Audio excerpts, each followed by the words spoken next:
Dieu a tant aimé le monde qu'il a donné son Fils unique, pour que tout homme qui croit en lui ne meure pas, mais qu'il ait la vie éternelle. Car Dieu n'a pas envoyé son Fils dans le monde pour juger le monde, mais pour que le monde soit sauvé par lui.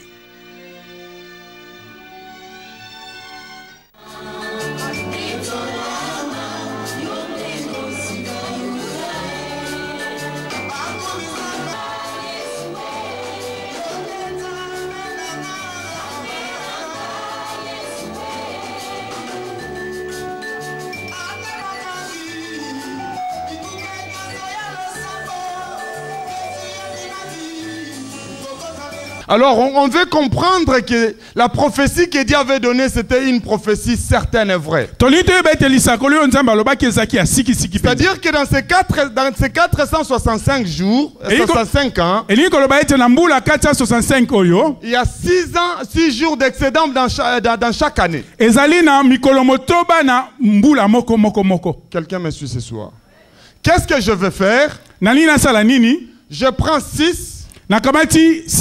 Multiplié par combien? Par 465 ans. Et je le divise. Par combien? Pour connaître le nombre de mois. Je le divise par 30. Quelqu'un me suit. Est-ce que vous êtes en train de me suivre? C'est-à-dire que je comprends ici, dans chaque année, il y a 6 ans de plus. Parce que l'année, selon la prophétie, c'est 360. Mais quand les historiens font des calculs, ils font des calculs avec 365 ou bien 366 jours. C'est ce qui fait que la prophétie de Daniel devient faux pendant un moment.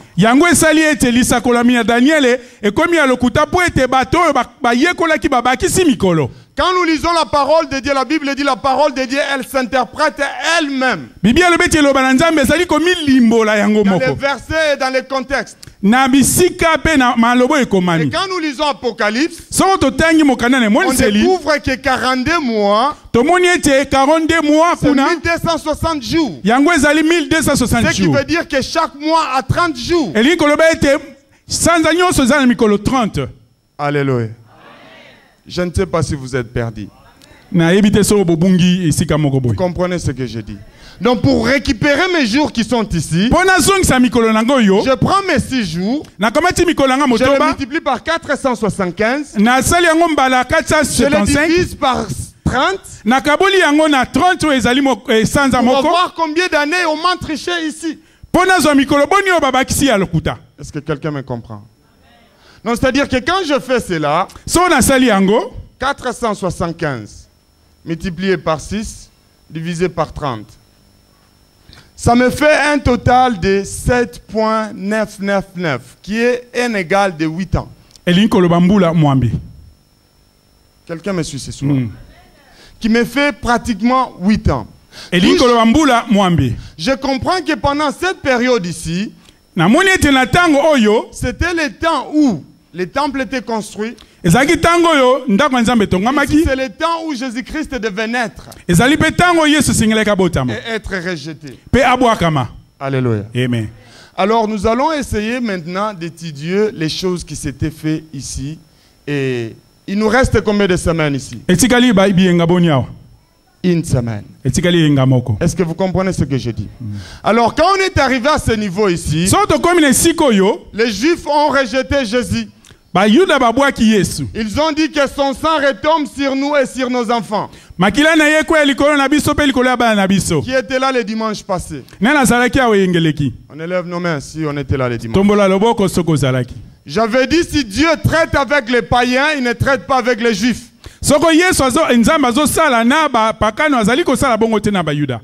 S'il commence à traiter avec les Juifs, il arrête de traiter avec les païens. Est-ce que quelqu'un me suit? Alors à cette époque ici, comme ils ont rejeté Jésus, le temps d'Israël était fini. Israël devait être éparpillé dans le monde entier. Nous allons essayer de voir ça dans la parole de Dieu. Pasteur, tu vas essayer de m'aider de lire tous ces versets-là. Nous lisons dans le livre de Luc 21, verset 24. Totangina mokanda na Luka. Luc 21-24. Luka mokawa tsukumi bali na moko. Etienne moya tsukumi bali na minei. Luc 21-24 totangina komona Yesu. Amen.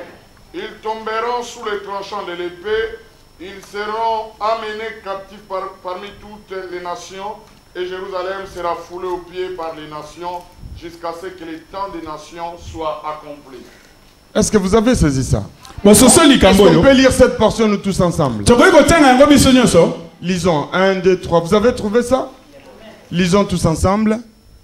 Ils tomberont sous les tranchants de l'épée, ils seront amenés captifs parmi toutes les nations, et Jérusalem sera foulée aux pieds par les nations, jusqu'à ce que le temps des nations soit accompli.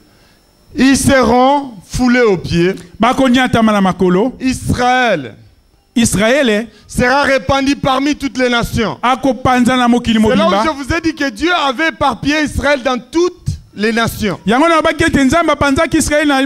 juifs marocains, des juifs français, des juifs. La Bible dit jusqu'à quand? Jusqu'à ce que le temps des nations sera comment? Temps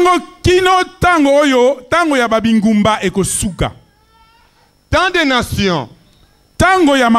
J'avais dit que quand Dieu traite avec Israël, Dieu détermine les temps. Mais quand il traite avec les païens ou les nations, Dieu ne détermine pas les temps. Est-ce que quelqu'un me suit?